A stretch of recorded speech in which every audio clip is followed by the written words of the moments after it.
एगो काम कर लंडू, आ दोनों भाई के 10-10 रुपए के पूछे खियाओ, मसाला तेल के। बाप ने मसाला बना के दिले उसे तेल के खियाइयो, हिसाब से खियाबो, खाए के तो खो न तो जो। ए खियाओ खियाओ, भाव मत खो। एगो मुँह तो हऊ पानी पूरी लेकिन अचकल पचकल। निकाल सुअरी का सहनासा है पुरानी हवेली से, मुंह में लूटी लगाई निकाल। कौन चिल्लाता रे गिदर के औलाद लेकिन? ओए बाहर आओ सरवा नारंगी, तोर दीदिया के भतरा आइल बा सतरंगी। सरवा जीजवा बा, लगा तो दीदिया के लेके आयल बा।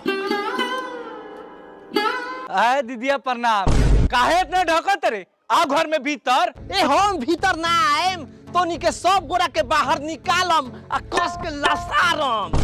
हमरा भतरू के, हमरा रजऊ के, हमरा करेजऊ के मुअली के मार मरले बड़ा लोगन, हम भीतर आई। जो जल्दी भैया से को बुला के ले, पानी पूरी खाता।